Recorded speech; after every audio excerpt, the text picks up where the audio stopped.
Baik. Assalamualaikum warahmatullahi wabarakatuh. Kembali lagi dalam mata kuliah promosi kesehatan. Materi pada hari ini kita akan membahas mengenai metode dan media dalam promosi kesehatan. Oke, langsung saja ya.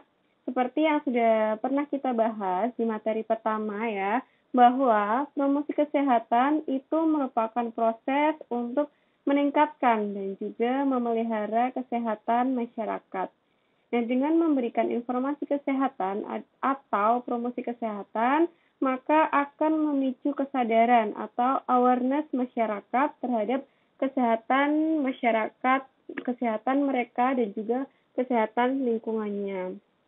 Nah, promosi kesehatan itu diawali dengan input atau masukan.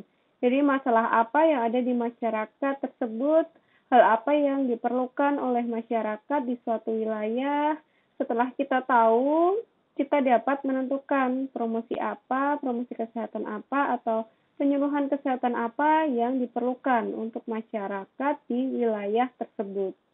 Kemudian setelah dilakukan promosi kesehatan, kemudian akan menghasilkan output-nya atau keluarannya yang nantinya adalah berupa perubahan perilaku masyarakat.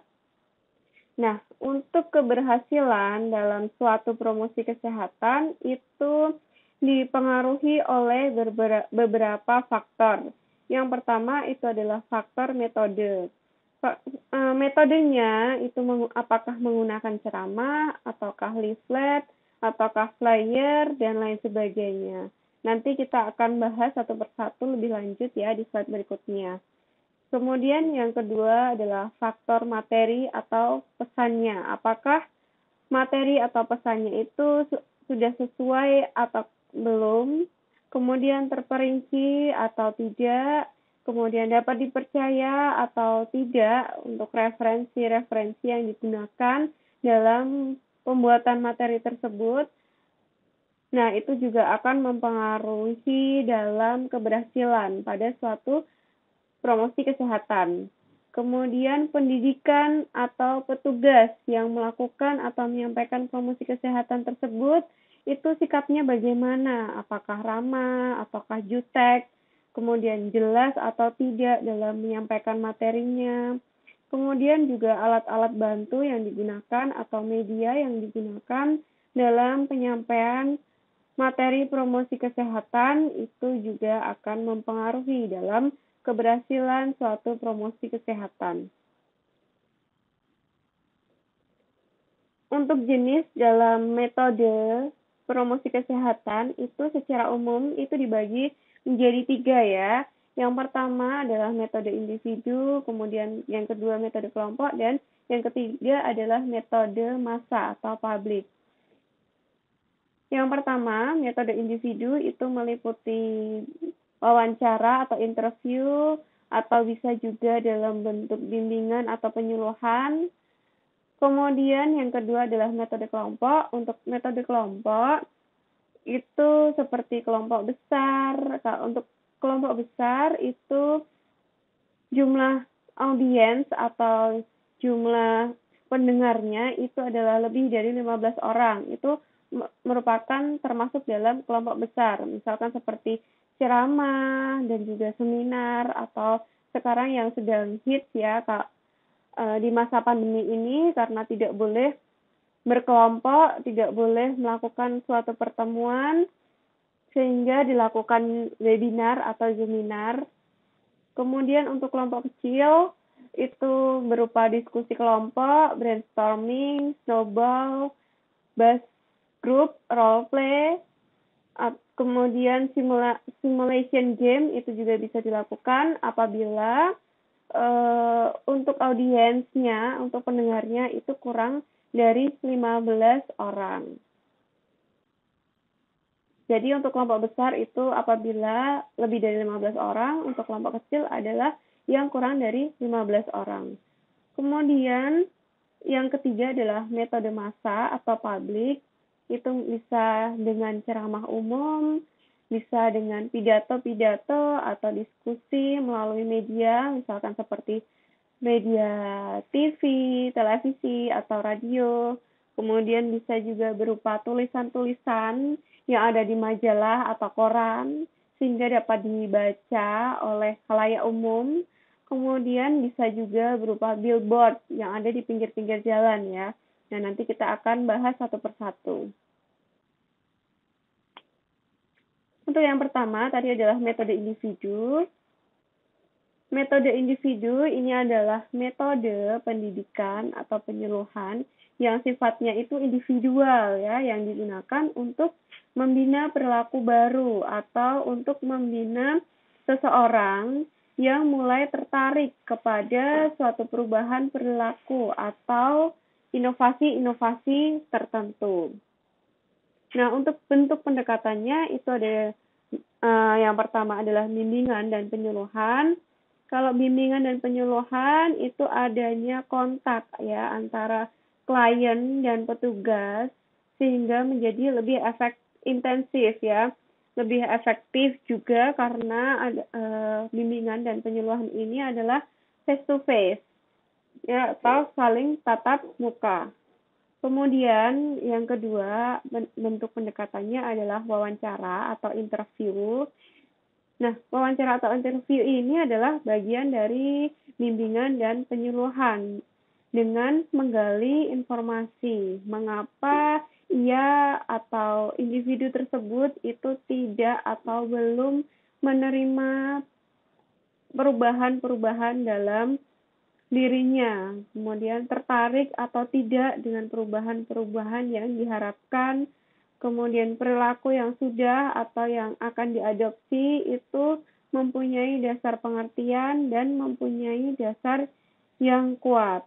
Pastinya hal tersebut dilakukan setelah diadakannya penyuluhan ya. Jadi wawancara atau interview ini diadakan setelah dilakukan penyuluhan ya. Dengan melakukan wawancara ini kita dapat atau penyuluh dapat menggali informasi lebih dalam sehingga tahu apa kekurangan yang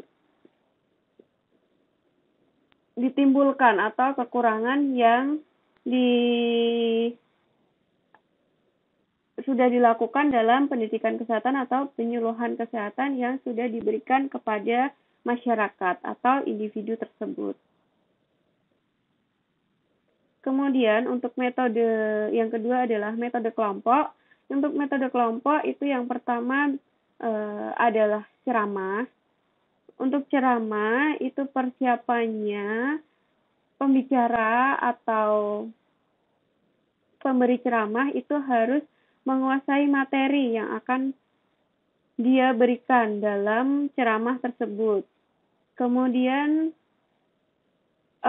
pembicara atau pemberi ceramah juga harus mempelajari materi dengan sistematika yang baik. Jadi runtut dari awal hingga akhir sehingga audiens paham apa yang sudah dijelaskan, apa yang dijelaskan oleh pembicara tersebut. Kemudian persiapannya bisa lebih baik disusun dengan diagram atau skema sehingga tidak ada bagian-bagian yang terlupakan.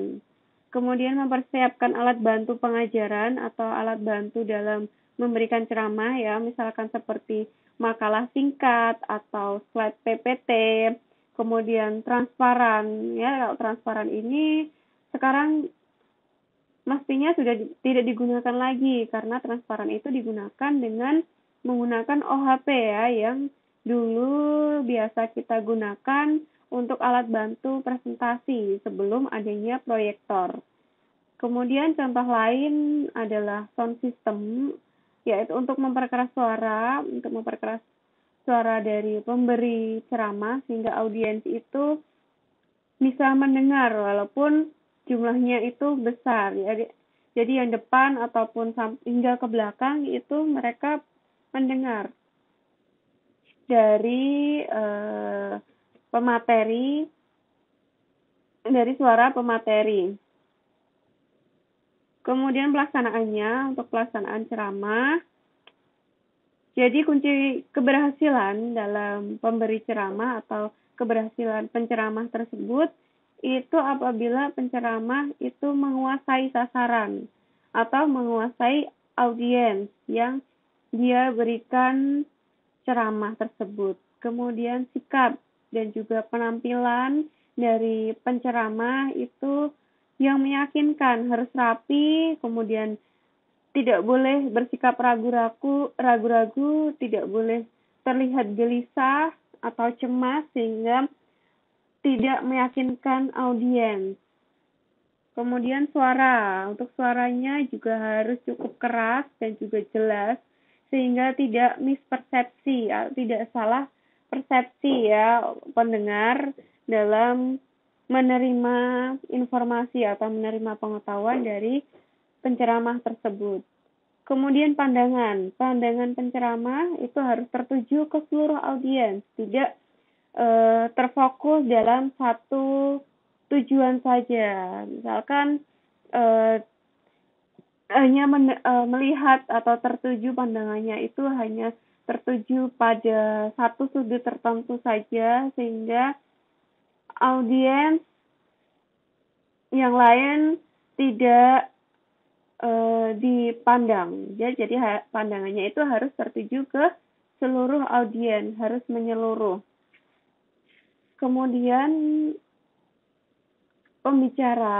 penceramah ini juga harus berdiri di depan atau di tengah-tengah audiens sehingga audiens dapat melihat penceramah tersebut. Kemudian juga harus menggunakan alat bantu lihat ya, karena audiens untuk ceramah ini adalah kelompoknya itu adalah kelompok besar. Kemudian untuk metode lain dalam metode kelompok besar itu yang selanjutnya adalah seminar. Nah, seminar ini cocok untuk sasaran kelompok besar ya dengan pendidikan menengah ke atas. Jadi kalau untuk pendidikan menengah ke atas bisa dilakukan dengan seminar. Seminar ini adalah suatu penyajian atau presentasi dari seorang ahli atau beberapa orang ahli tentang suatu topik yang dianggap penting dan dianggap hangat di masyarakat, yang sekarang sedang booming, yang dibutuhkan masyarakat itu apa, topiknya apa yang sesuai dengan kebutuhan masyarakat. Ya, jadi untuk narasumbernya atau penyaji seminar bisa satu orang atau beberapa orang yang tentunya mereka ahli dalam bidangnya. Nah, seminar yang paling baik itu dipakai untuk pelatihan trainer atau profesi kesehatan lainnya, di mana untuk pimpinan itu perlu untuk mendapatkan umpan balik tentang proses belajar kelompok besar tersebut. Jadi tidak hanya pemateri saja, tidak hanya satu arah saja, tetapi dibutuhkan dua arah antara pemateri dan juga audiens. Jadi nanti setelah penyajian materi ada sesi tanya jawab. Nah, metode seminar ini itu sangat dianjurkan apabila jumlah audiensnya itu kecil. Kemudian umpan balik juga akan sangat penting ya, karena kelompok itu bersifat homogen. Kalau misalkan seminar kesehatan atau yang lebih khususnya seminar mengenai kebidanan, ya audiensnya itu homogen, kelompoknya homogen, yaitu adalah kelompoknya atau sasarannya adalah bidan. Kemudian keterbatasan ruang dan waktu ya, waktunya hanya kalau seminar biasanya 1 hingga 2 hari dan juga ruangannya hanya dalam satu ruangan saja. Kemudian pelatihan profesional dan pimpinan seminar itu lebih tahu dibandingkan dengan audiens. Jadi pimpinan seminar atau pemateri atau yang menyajikan seminar, materi seminar itu harus yang lebih expert, yang lebih profesional, yang lebih ahli dalam bidangnya. Nah, kalau seminar ini ya seperti saya sampaikan tadi di depan, kalau untuk pada masa pandemi ini bisa dilakukan dengan mengadakan webinar.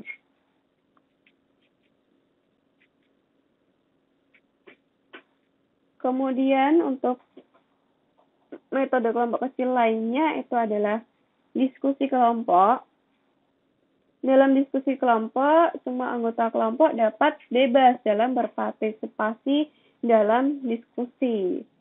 Nah, untuk formasi duduknya, para peserta itu bisa diatur sedemikian rupa sesuai dengan kebutuhan, bisa dengan berhadapan-hadapan atau saling memandang satu sama lain, sehingga terjadi interaksi atau diskusi menjadi lebih mudah. Atau bisa juga dalam bentuk lingkaran atau segi empat. Jadi tergantung dari pemimpin diskusi kelompok. Mengharapkan formasi duduknya itu seperti apa. Kemudian pimpinan diskusi itu juga duduk di antara peserta sehingga tidak menimbulkan kesan bahwa pemimpin diskusi itu lebih tinggi daripada audiensnya. Jadi pimpinan diskusi harus duduk atau berdiri di antara para peserta, dan juga pimpinan diskusi harus memberikan pancingan yang dapat berupa misalkan pertanyaan-pertanyaan atau bisa berupa kasus, memberikan suatu kasus yang berhubungan dengan topik yang dibahas dalam diskusi kelompok tersebut. Kemudian yang lainnya, metode kelompok kecil lainnya adalah curah pendapat atau brainstorming. Kalau metode ini itu biasanya adalah modifikasi dari metode diskusi kelompok. Dan prinsipnya itu sama dengan diskusi kelompok ya. Bedanya untuk curah pendapat atau brainstorming ini itu dilakukan kalau pada permulaan pimpinan kelompok itu nanti akan memancing satu permasalahan, kemudian tiap peserta atau secara bergantian itu nanti akan memberikan jawaban. Boleh memberikan jawaban atau tanggapannya atau yang disebut dengan curah pendapat. Kemudian tanggapan-tanggapan atau jawaban-jawaban dari tiap-tiap peserta tersebut ditampung oleh pemimpin diskusi, pimpinan kelompok, dan ditulis dalam flip chart, atau pada papan tulis yang sudah disediakan dalam ruangan tersebut. Dan juga sebelum semua peserta itu mencurahkan semua pendapatnya, tidak boleh dikomentari oleh siapapun. Jadi misalkan satu orang mencurahkan pendapatnya atau memberikan tanggapannya atau memberikan jawabannya, itu nanti pemimpin diskusi atau pemimpin kelompok tersebut menampung terlebih dahulu pendapat peserta tersebut. Kemudian untuk peserta lainnya tanggapannya apa, kemudian ditampung lagi, dan untuk selanjutnya adalah semua peserta nanti kalau sudah memberikan jawabannya atau tanggapannya, baru nanti boleh dikomentari ya. Baru setelah semua anggota mengeluarkan pendapatnya tersebut, tiap anggota dapat mengomentari. Kemudian dan akhirnya nanti akan terjalin suatu diskusi. Selain itu juga bisa dilakukan dengan cara bola salju atau snowballing. Nah, untuk pelaksanaannya kelompok itu dibagi dalam berpasang-pasangan. Satu pasang itu terdiri dari 2 orang, kemudian dilontarkan suatu pertanyaan atau suatu permasalahan. Kemudian setelah kurang lebih 5 menit, kemudian tiap-tiap 2 pasang itu bergabung menjadi satu, kemudian mereka tetap mendiskusikan masalah tersebut dan mencari kesimpulan dari hasil diskusi tersebut. Kemudian tiap dua pasang, ya kalau dua pasang berarti terdiri dari 4 orang, karena satu pasang itu terdiri dari 2 orang, ya. Nah, 4 orang ini digabung lagi dengan pasangan yang lainnya. Jadi bergantian seperti itu terus, digabungkan dengan berpasang-pasangan dengan kelompok-kelompok yang lain secara bergantian, sehingga akhirnya nanti akan terjadi diskusi menyeluruh, ya, diskusi pada seluruh anggota kelompok, ya. Itu jadinya bergulir, ya, berpasang-pasangan, satu pasang terdiri dari 2 orang, kemudian bergantian dengan dengan pasangan-pasangan yang lainnya.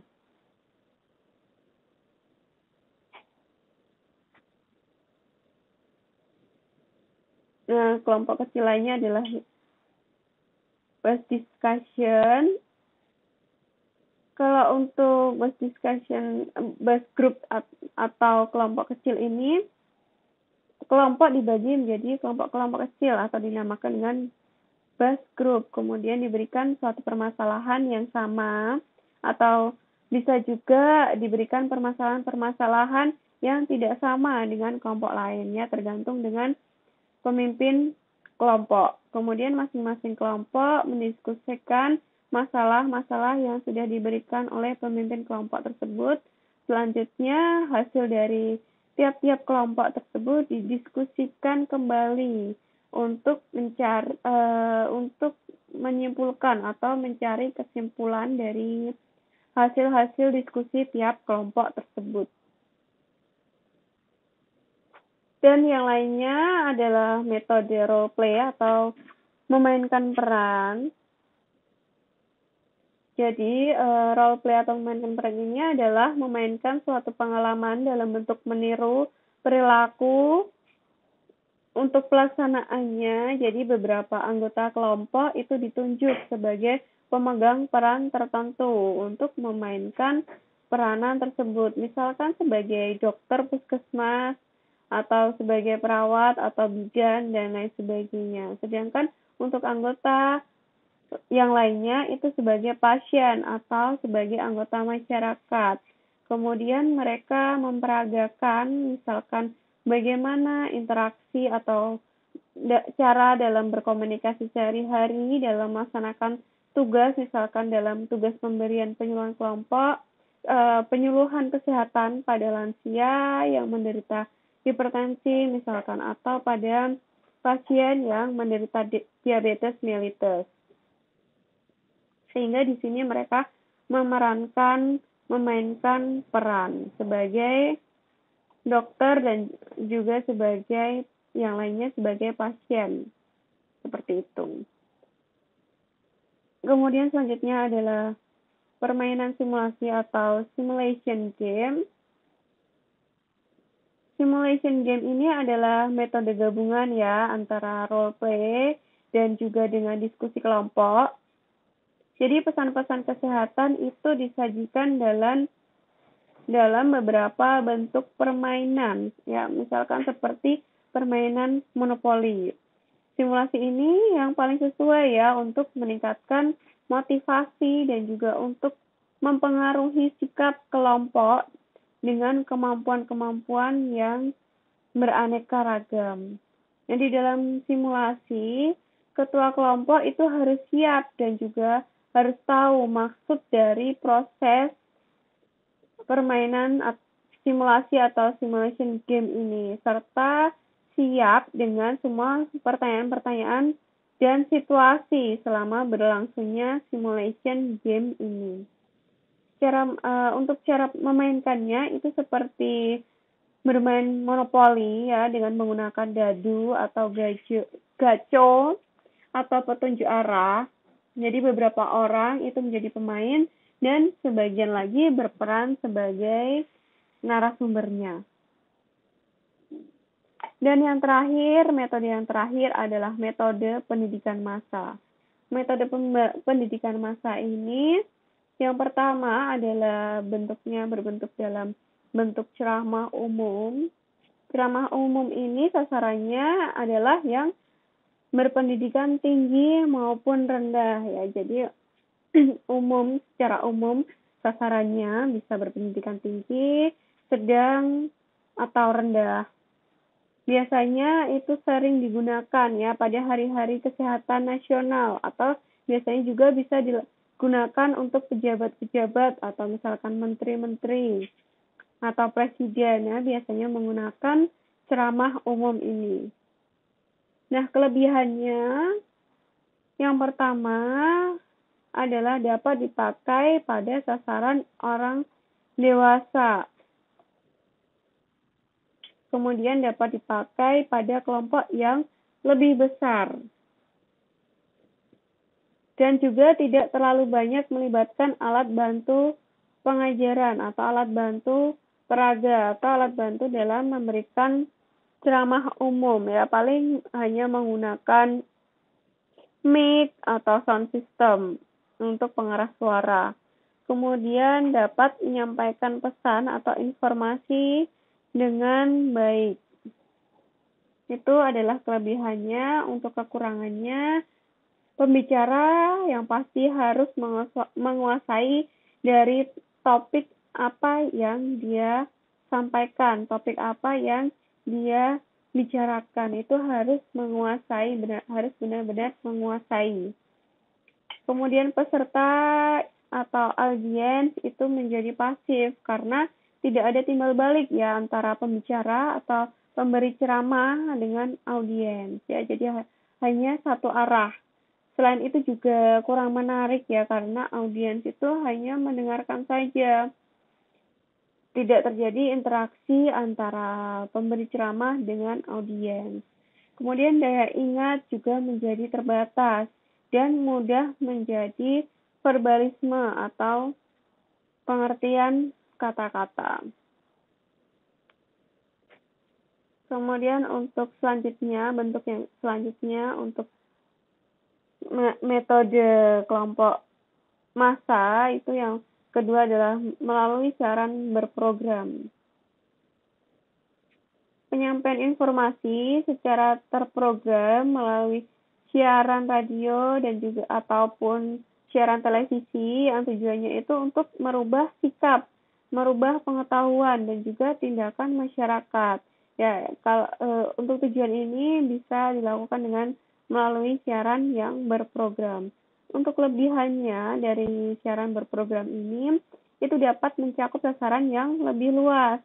Kemudian dapat dipakai secara efektif untuk menambah pengetahuan umum. Sumber tenaga pengajarnya itu dapat dikurangi seminimal mungkin. Jadi sumber tenaga pengajarnya bisa hanya satu orang saja. Kemudian kekurangannya,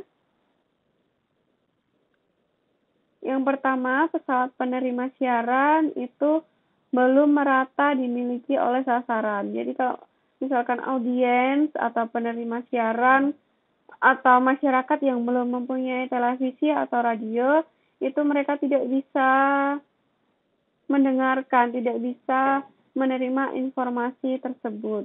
Kemudian kekurangan lainnya adalah memerlukan perencanaan dan juga desainnya itu harus matang, dan untuk merencanakan dan membuat desain dalam penyampaian siaran berprogram ini memakan waktu yang cukup lama.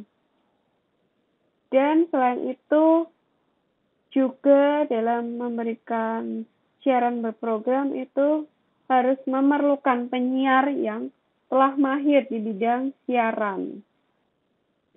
Yaitu kemudian untuk simulasi, yang ketiga adalah simulasi. Simulasi ini adalah dialog antara pasien dengan nakes.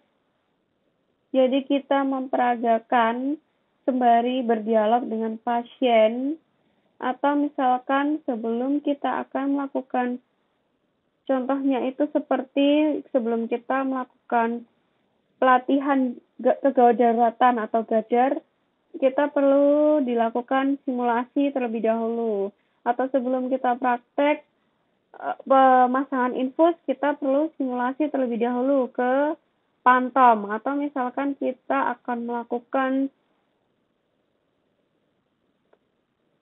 BHD, itu kita harus melakukan simulasi terlebih dahulu ke Pantom, karena BHD itu harus tekniknya harus sesuai. Apabila nanti langsung diperagakan ke manusia, nanti akan terjadi hal-hal yang tidak diinginkan. Jadi harus dilakukan simulasi terlebih dahulu di Pantom. Kekurangannya dalam simulasi ini rumit ya dalam pelaksanaannya, karena harus mempersiapkan banyak alat, harus mempersiapkan apa saja alat yang dibutuhkan dalam memperagakan, misalkan BHD atau kedaruratan yang lainnya, itu harus dipersiapkan. Apalagi Pantom itu yang kita tahu adalah Pantom itu harganya tidak hanya 1-2 juta ya. Pantom harganya adalah ratusan juta, sehingga dalam pelaksanaannya, dalam persiapannya pun juga harus benar-benar matang, harus membutuhkan biaya yang cukup tinggi. Nah, itu untuk kekurangan simulasi. Nah, untuk kelebihan dalam melakukan simulasi itu dapat memberikan wawasan yang lebih luas melalui memainkan peran dan diskusi kelompok, sehingga audiens itu tidak hanya membayangkan saja, tapi juga bisa langsung mempraktekannya, bisa langsung berdiskusi juga. Kemudian metode kelompok kecil yang unik, menarik, lengkap, padat, dan juga jelas. Kemudian dapat mengatasi rasa jenuh atau bosan, karena untuk teknik-teknik lainnya, audiens itu hanya lebih untuk mendengarkan saja. Kalau untuk simulasi bisa dengan mempraktekannya. Kemudian meningkatkan keterampilan bicara, karena di dalam simulasi itu terjadi interaksi antara pasien dengan tenaga kesehatan.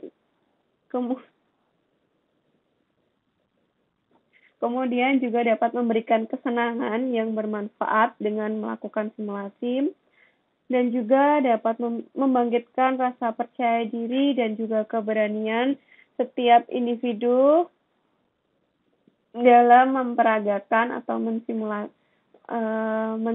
melakukan simulasi. Kemudian meningkatkan kualitas bahasa seseorang ya, kalau misalkan simulasi dengan sembari memberikan informasi atau penyuluhan kesehatan kepada pasien, itu dapat meningkatkan kualitas bahasa, kualitas penyampaian bahasa seseorang. Kemudian dapat membuat anggota kelompok menjadi lebih aktif, jadi tidak pasif, hanya mendengarkan saja.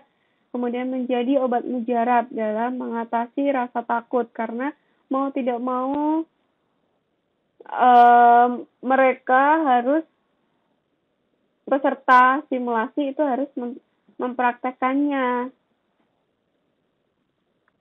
sehingga dengan melakukan berkali-kali simulasi nanti akan mengurangi rasa takut mereka. Kemudian merangsang imajinasi dan kemampuan verbal atau kemampuan berbahasa dalam kelompok, dan juga dapat memberikan kemudahan dalam menangkap pesan-pesan yang ada dengan langsung melakukan simulasi. Kemudian yang selanjutnya adalah tulisan-tulisan di majalah atau surat kabar. Tulisan-tulisan di majalah atau surat kabar misalkan dalam bentuk artikel, dalam bentuk tanya jawab, atau konsultasi tentang kesehatan dan juga penyakit. Kelebihannya itu tahan lama, karena kalau di surat kabar itu sudah tercetak atau di majalah itu sudah tercetak, jadi tahan lama, kemudian mencakup banyak orang, biayanya relatif rendah, dapat dibawa kemana-mana, tidak perlu listrik untuk media, pemutarannya, kemudian mempermudah pemahaman dan dapat meningkatkan gairah belajar dengan membaca tulisan-tulisan yang ada di majalah atau surat kabar tersebut. Kemudian untuk kekurangannya itu tidak dapat menstimulir efek gerakan atau efek suara, dan juga kekurangannya itu mudah terlipat ya, karena majalah atau surat kabar sehingga mudah terlipat. Apabila mudah lama-lama terlipat, nantinya akan mengurangi ketahanannya kertas yang digunakan dalam menyampaikan berita-berita tersebut atau tulisan-tulisan tersebut. Kemudian yang selanjutnya, yang kelima itu adalah billboard atau spanduk atau poster. Itu biasanya dipasang di pinggir jalan. Ya, seperti spanduk, poster, pamflet, leaflet. Kalau leaflet ini diberikan pada saat nanti kalian penyuluhan kesehatan, kemudian booklet itu juga bisa digunakan ya. Yang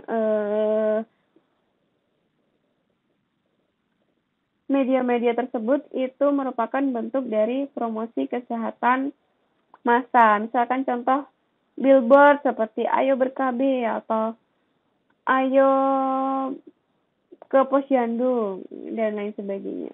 Kelebihannya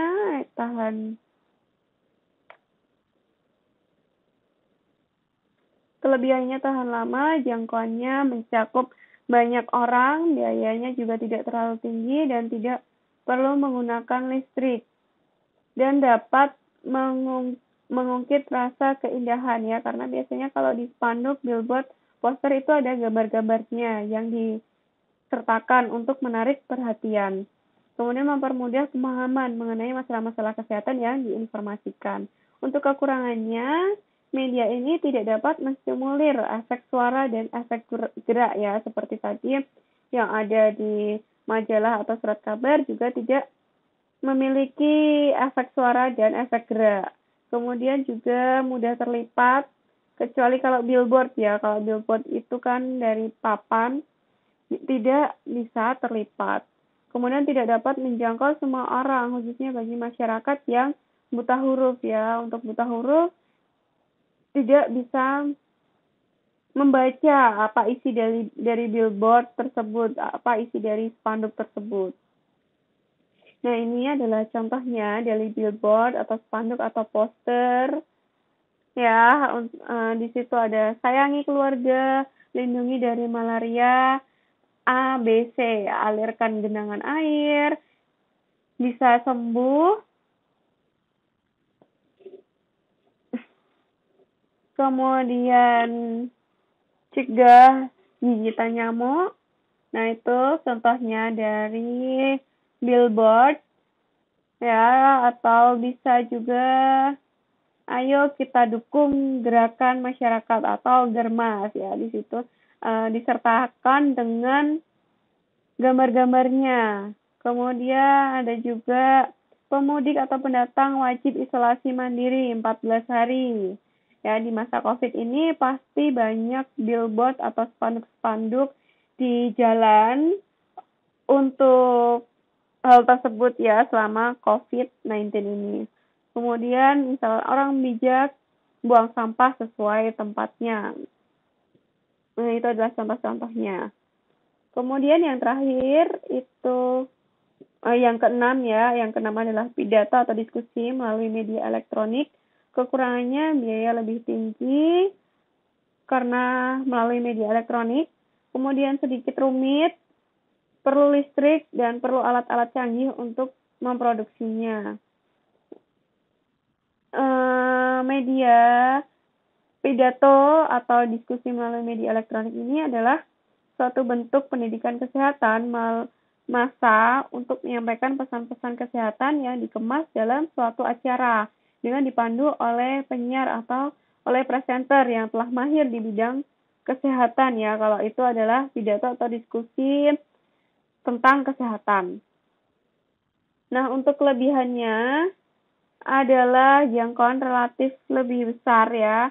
Kemudian efektif karena media elektronik sudah dikenal masyarakat, apalagi handphone ya.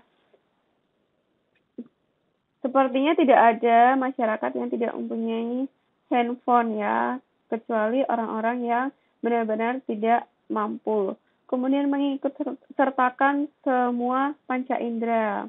Bisa dilihat dengan dengan mata, bisa didengar. Kemudian lebih mudah dipahami, lebih menarik karena ada suaranya dan juga ada gambar bergeraknya. Kemudian bisa bertatap muka, walaupun dengan media elektronik, bertatap muka jarak jauh. Kemudian penyajiannya dapat dikendalikan dan dapat diulang-ulang ya, dapat diputar kembali. Kemudian yang terakhir ya adalah kampanye. Kampanye ini adalah tindakan yang mempengaruhi dengan cara apapun untuk membuat orang berpihak pada kita.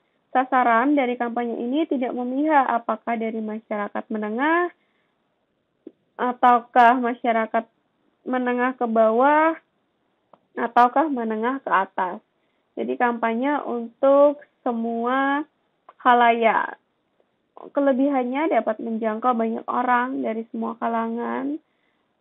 Kemudian memiliki unsur persuasif yang kuat atau unsur ajakan yang kuat ya, karena kampanye seperti misalkan pilkada, kalau mau akan dilaksanakan pilkada pasti untuk parpol-parpol tersebut mengadakan kampanye untuk mengajak masyarakat untuk memilih partainya tersebut. Kemudian kekurangannya itu media atau cara yang digunakan untuk mempromosikan kampanye butuh dana yang tidak sedikit ya, cukup banyak dananya untuk melakukan kampanye ini. Waktunya juga lama untuk mempersiapkan kampanye tersebut dan juga harus dikemas secara menarik agar banyak orang yang ikut berpartisipasi dalam kampanye tersebut. Oke, baik, sekian yang dapat saya sampaikan untuk materi kali ini. Semoga bermanfaat atau memberikan gambaran dalam membuat atau juga memilih metode pembelajaran yang tepat sesuai dengan sasaran yang dituju, sehingga dapat menyampaikan maksud dan tujuan dari promosi kesehatan yang kita sampaikan. Saya akhiri. Wabillahi taufiq wal hidayah. Wassalamualaikum warahmatullahi wabarakatuh. Thank you.